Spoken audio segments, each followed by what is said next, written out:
வணக்கம். நம்ம சேனலுக்கு தொடர்ந்து ஆதரவளித்துக் கொண்டிருக்கும் நல்ல உள்ளங்களுக்கு நன்றி. தொடர்ச்சியாக ஆதரவு கொடுங்க. ஸ்டாலின் அவர்களுக்கு விஜய் அவர்கள் விட்ட சரியான பதிலடினே சொல்லலாம். யார் அடிமை? இன்னும் குறிப்பாக பார்த்தீங்கன்னா முரசொலியை பற்றி அவர் எழுதியது, இன்னும் குறிப்பாக பார்த்தீங்கன்னா மோடிக்கும் ஸ்டாலினுக்கும் இருக்கக்கூடிய உறவு, இதெல்லாம் வச்சு வெளுத்து வாங்கியிருக்காருன்னே சொல்லலாம். இன்றைக்கி பிஜேபிக்கு யார் முதல் அடிமை அப்படிங்கிற ஒரு பெரிய போட்டி நடந்து கொண்டு இருக்கக்கூடிய சூழ்நிலையில் முதல் அடிமை அதிமுக, ரெண்டாவது அடிமை திமுக. இல்லை முதல் அடிமை திமுக, ரெண்டாவது அடிமை தான் அதிமுக அப்படின்னு சொல்கிறவங்களாம் இருக்காங்க. ஸ்டாலின் அவர்கள் எப்பயுமே விஜய் பற்றி பேசுவதை தவிர்ப்பார். ஆனால் அவராலேயே எல்லாம் மீறி போய் இன்றைக்கி ஒரு பேச்சு பேச போக விஜய் சரியான பதிலடி கொடுத்திருக்கிறார்.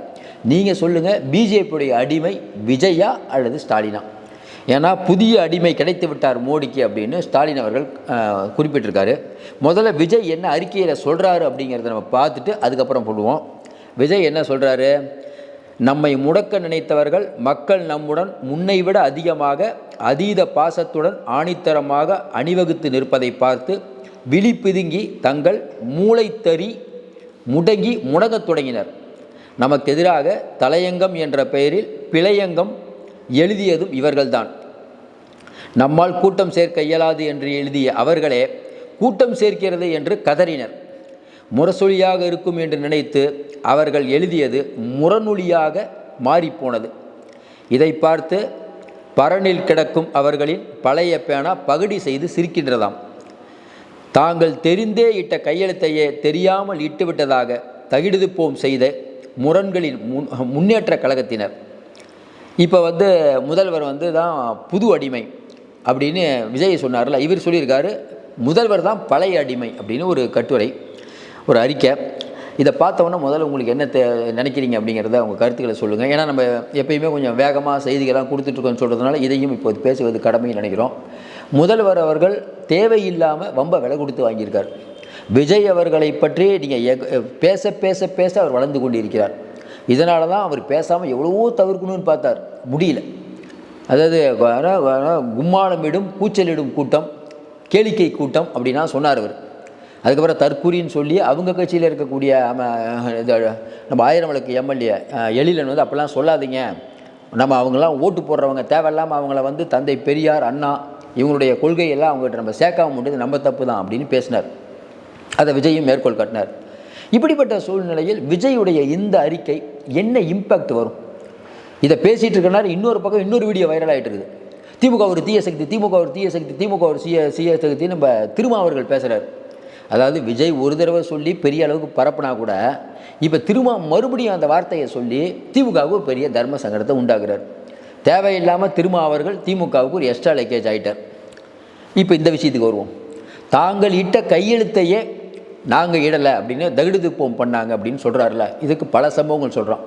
ஹைட்ரோ கார்பன் திட்டத்துக்கு இவங்க ஒப்புதல் தந்து விட்டு டிஆர் பாலு தான் ஒப்புதல் தந்தார். நாங்கள் அது பண்ணவே இல்லைன்னாங்க. இங்கே மதுரையில் டங்ஸ்டன் ஆலை அமைப்பதற்கு திமுக அரசு உத்தரவாதம் கொடுத்தது, ஒத்துக்கிட்டாங்க. அதுக்கப்புறம் மக்களின் எதிர்ப்பு வந்தோன்னா ஐயோ எங்களுக்கு அதுக்கு சம்மந்தம் இல்லை அப்படின்ட்டு டங்ஸ்டனை நிறுத்தின ஸ்டாலினுக்கு ஒரு பாராட்டு. அந்த பக்கம் பார்த்தா அதிமுக இதை நிறுத்தின பழனிசாமிக்கு ஒரு பாராட்டு. இந்த பக்கம் அண்ணாமலை என்ன சொல்கிறார், நாங்கள் தான் நிறுத்தினோன்னு பிஜேபிக்கு ஒரு பாராட்டு. முதல்ல யார் நிறுத்தினா நமக்கு புரியல. யார்ப்பா கொண்டு வந்தது, யார்ப்பா நிறுத்தினது கேட்பாங்களா இல்லையா? மக்களை எந்த அளவுக்கு இவங்க முட்டாளாக இருக்காங்க. மதுரை மக்கள் என்ன இழிச்ச வாங்கிங்களா? இது ஒரு பக்கம் போயிட்டு இருக்கும்போது இப்போ அடுத்தடுத்து வரக்கூடிய சம்பவம் என்ன? விஜய்க்கான மவுசு ஏறிட்டு கூடி இருக்கிறது. அப்போ அவரை கட்டுப்படுத்த முடியல. அப்போ என்ன பண்ணலாம்? சொல்லவே இருக்குது பிஜேபியோட பி டீம். யார் வந்தாலும் சரி பிஜேபியோட பி டீம். திமுகவில் மட்டும் யாராவது கூட்டணி வைக்காமல் இருந்தாங்கன்னா அவங்களுக்கு சமூக நீதிக்கு எதிரானவர்கள், அவர்கள் ஒரு துரோகிகள், தமிழ்நாட்டை கெடுக்க நினைப்பவர்கள், பாசிச சக்தியின் கைக்கூலிகள், இதெல்லாம் திமுக கொடுக்கக்கூடிய அடைமொழி. விஜய் என்ன சொல்கிறாரு? கண்ணாடி முன் நின்று கொண்டு கல்லெறிந்து கொண்டிருக்கிறார். சூப்பர் வாசகம். அது இல்லாமல் முதல்வர் ஒன்று பேசுவார், முரசொலியில் விஜயை திட்டி ஒரு தலையங்கம். அதான் முரசொலி முரநொலியாக மாறிவிட்டது அப்படின்னு இன்றைக்கி விஜய் சொல்லியிருக்கிறது சூப்பர் மேட்ரு. அதையும் தாண்டி இன்றைக்கி இருக்கக்கூடிய கோடிக்கணக்கான மக்கள் விஜயை நம்புகிறாங்க. 41 பேர் உயிரிழந்த பிறகு திமுக நெட்வொர்க்கு விஜயை எவ்வளோ களங்கப்படுத்தணும்னு முயற்சித்தாங்க அப்படிங்கிறது நாடறியும்.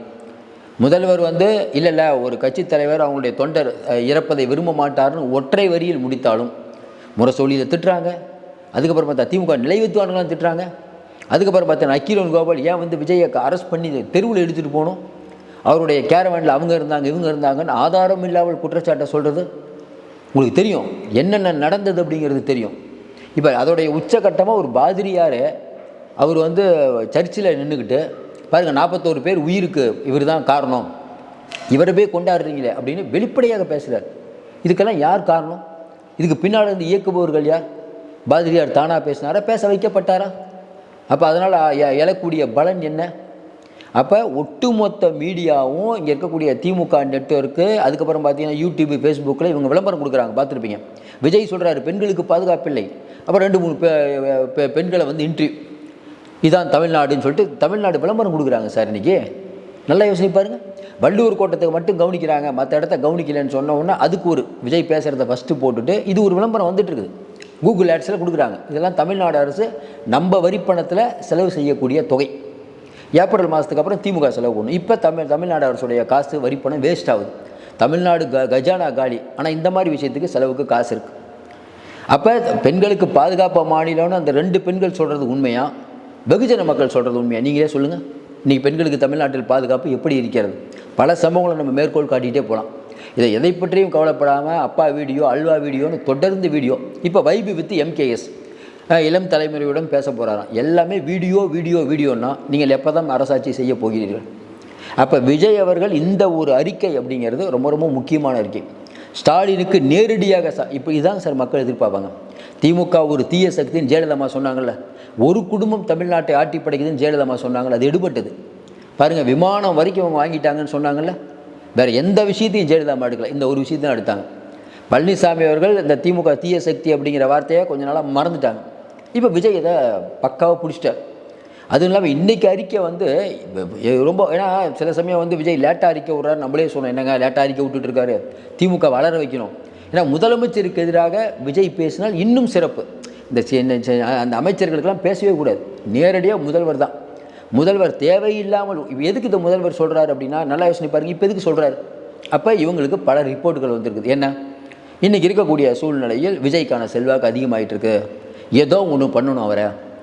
அப்போ நாங்களும் இருக்கோம்னு காமிக்கிறதுக்கு வேறு ஒன்றும் பண்ண முடியாது.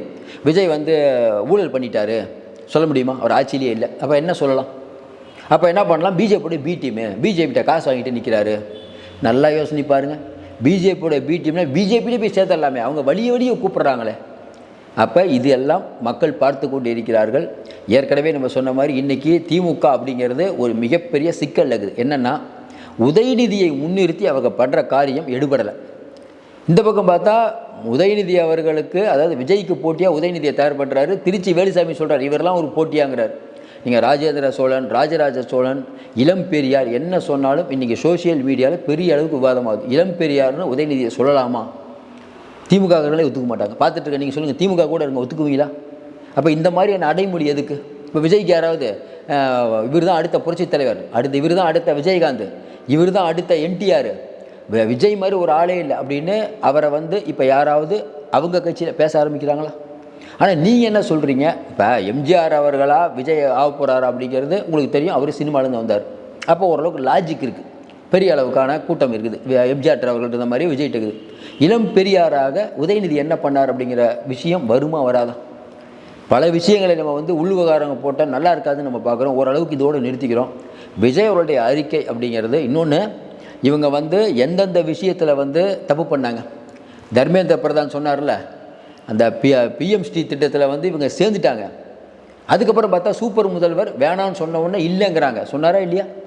கனிமொழி அவர்களும் இங்கே இருக்கக்கூடிய இன்னொரு அமைச்சரும் போய் தர்மேந்திர பிரதானை பார்த்து நாங்கள் வந்து PM ஸ்ரீ திட்டத்தில் சேர்றோம், எங்களுக்கு வந்து நிதி கொடுங்கன்னு கேட்டாங்களா இல்லையா? தர்மேந்திர பிரதான் நாடாளுமன்றத்தில் லெட்டர் காட்டினாரா இல்லையா? அதில் லெட்டரில் என்ன இருக்குது? ஆங்கிலத்தில் தான் இருக்குது. என்ன எழுதியிருக்குது?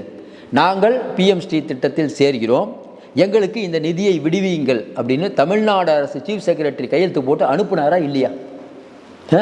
அப்போ நீங்கள் அனுப்புவீங்க. இன்னொரு பக்கம் பார்த்தீங்கன்னா இல்லை நாங்கள் வந்து உடன்பாடு இல்லை, ஏன்னா பயம், தமிழ்நாட்டில் எதிர்ப்பு கிளம்புது. அப்போ நீங்கள் ஒத்துக்கிட்ட திட்டம், ஒத்துக்கிட்ட சில விஷயங்களை கூட மறுக்கிறீங்க. அப்போ இதில் என்ன லாஜிக் அப்படிங்கிறது தெரியல. அப்போ திமுக அப்படிங்கிறது தமிழ்நாட்டை தலைகுனியை விட மாட்டோம்னு சொல்லுவீங்க, ஈடிக்கும் விட மாட்டோம், மோடிக்கும் விட மாட்டோம்னு சொல்லுவீங்க. நீங்கள் டெல்லிக்கு போய் என்ன பண்ணுறீங்கிறது ஊருக்கே தெரியுமே. இப்போ நீங்கள் சொல்லுங்கள், பார்த்துட்ருக்க நீங்கள் சொல்லுங்கள் சார், டெல்லியில் வந்து மோடியை வலுவாக எதுக்கக்கூடியவர் இவரா? மம்தா பானர்ஜி எதுக்குறாங்க, ராகுல் காந்தி எதுக்குறாங்க, உத்தவ் தாக்கரே எதுக்குறாரு, நீங்கள் வலிமையாக எதுக்குறீங்களா? அது எப்படிங்க உங்களுக்கு மட்டும் மென்மையாக கையாளுறாங்க? பீகாருக்கு ஸ்வீட் பாக்ஸ் எதுக்கு அனுப்புனீங்க? இதெல்லாம் மக்களுக்கு தெரியாமையா இருக்கும்? மக்கள் பார்த்து கொண்டு இருக்கிறார்கள். இப்பவும் சொல்கிறாங்க விஜய்க்கான செல்வாக்கு உயர்ந்துட்டு இருக்காங்க, மாற்று கருத்தே இல்லைங்க.